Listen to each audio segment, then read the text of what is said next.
નમસ્કાર મિત્રો આપની સાથે હું છું પિનલગીરી ગોસ્વામી. પિનલ્સ કોર્નર યુટ્યુબ ચેનલમાં તમારું સ્વાગત છે. મિત્રો આજની વિડીયોમાં વાત થશે આજે તારીખ 9 સપ્ટેમ્બરથી લઈને 15 સપ્ટેમ્બર સુધી ગુજરાતમાં કેવું રહેશે હવામાન. અત્યારે વરાપનો રાઉન્ડ છે તો આવનારા દિવસોમાં વરસાદની શક્યતા કેટલી છે, કઈ સિસ્ટમ ગુજરાતને આવરી લેશે જેથી ગુજરાતમાં ફરીથી એક વરસાદનો રાઉન્ડ આવી રહ્યો છે. પ્રથમ વાત કરીએ તો મિત્રો પવનની. અત્યારે ગુજરાતમાં પવનની જે ગતિ છે ઘણી બધી નબળી પડી ચૂકી છે, જેમાં અંદાજિત 5 થી લઈને 25 કિલોમીટર પ્રતિ કલાકની ઝડપે પવન થઈ ગયો છે. ભેજનું પ્રમાણ ઘટી રહ્યું છે, ક્લાઉડ ફોર્મેશન પણ દૂર થઈ રહ્યા છે. એટલે મિત્રો ગુજરાતમાં એક સાર્વત્રિક વરસાદની આગાહી નથી. અત્યારે ગુજરાતમાં વરસાદ થશે તો છૂટો છવાયો વરસાદ થશે, તેમાં પણ ઉત્તર ગુજરાત, મધ્ય ગુજરાત અને દક્ષિણ ગુજરાતના કોઈ વિસ્તારમાં છાંટાછૂટી અથવા તો હળવા મધ્યમ વરસાદી ઝાપટા ચાલુ રહેશે. પરંતુ જો કોઈ જગ્યાએ લોકલ ડેવલપમેન્ટ સર્જાઈ જાય તો 1 ઇંચથી લઈને 3 ઇંચ સુધીના વરસાદ થઈ શકે છે. બાકી સૌરાષ્ટ્ર અને કચ્છના કહી શકાય કે 95% વિસ્તારોમાં વરસાદની શક્યતા હાલ 1-2 દિવસ ઓછી રહેલી છે.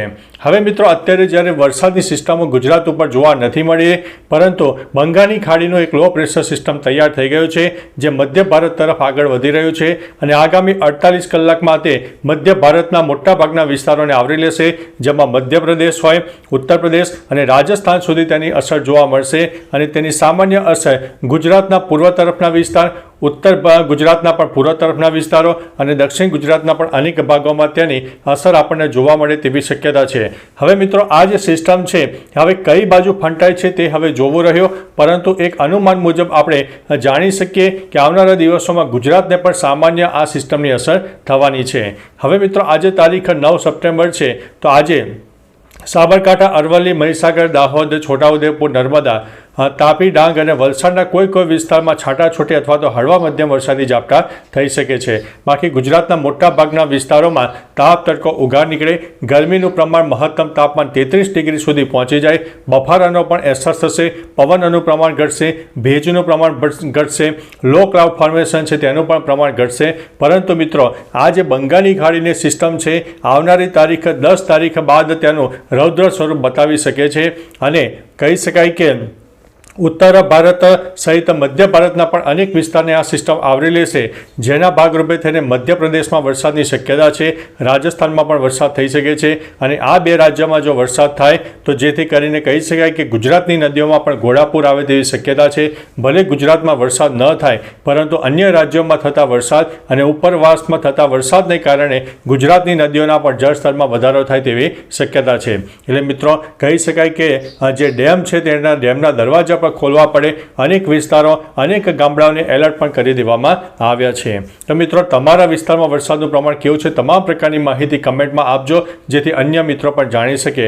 તાપ તડકો ઉઘાડ હોય, ભેજનું પ્રમાણ ઓછું હોય, પવનનું પ્રમાણ ઓછું હોય, વરસાદનું પ્રમાણ ઓછું હોય તે પણ નીચે કમેન્ટમાં જણાવજો. એટલે મિત્રો ટૂંકુને ટચ જણાવીએ તો 10 અને 11 તારીખથી ફરીથી એક વરસાદની સિસ્ટમ ગુજરાતને અસર કરશે, જેમાં ઉત્તર ગુજરાત, મધ્ય ગુજરાત અને દક્ષિણ ગુજરાતના અનેક વિસ્તારને આ વરસાદ આવરી તેવી શક્યતા છે.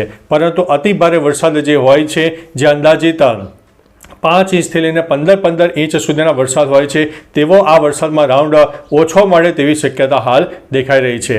તેમ પણ મિત્રો વરસાદમાં કંઈક સિસ્ટમમાં ફેરફાર થશે, નવી સિસ્ટમમાં કંઈક ફેરફાર થશે અને આ જે લો પ્રેશર સિસ્ટમ આગળ વધ્યું છે તે કઈ દિશામાં આગળ વધશે તેનું અનુમાન આપણે અવારનવાર તમને જણાવતા રહીશું. એટલે મિત્રો અત્યારે એક પૂર્વ અનુમાન છે તેમાં પણ થોડા ફેરફાર થઈ શકે છે, પરંતુ હાલ એક પ્રાથમિક તબક્કે જોતા આવનારી તારીખ 10 તારીખ બાદ ફરીથી ગુજરાતમાં એક સામાન્ય વરસાદનો રાઉન્ડ પણ આવી શકે છે. ઉપરાંત મિત્રો ચોમાસાના વિદાયની પણ વાત કરી દઈએ તો ચોમાસાના વિદાયને હજુ થોડો સમય લાગી શકે તેવી શક્યતા છે. સપ્ટેમ્બર મહિનો હજુ તમારે ચોમાસાનો ગણીને ચાલવો, કારણ કે ચોમાસાના વિદાયને જે પરિબળો પરિપૂર્ણ થવા જોઈએ તે હાલ અત્યારે થઈ રહ્યા નથી. તેમ છતાં મિત્રો કંઈક પરિબળોમાં ચેન્જીસ આવશે અને પરિબળો ચોમાસાના વિદાયને અનુકૂળ હશે. તારીખ જાહેર થશે તો તમને તમામ પ્રકારની માહિતી આપણે આપતા રહીશું. તો ચાલો મિત્રો ફરીથી હવામાનની લેટેસ્ટ માહિતી લઈને મળતા રહીશું. ત્યાં સુધી અમને રજા આપશો. નમસ્તે.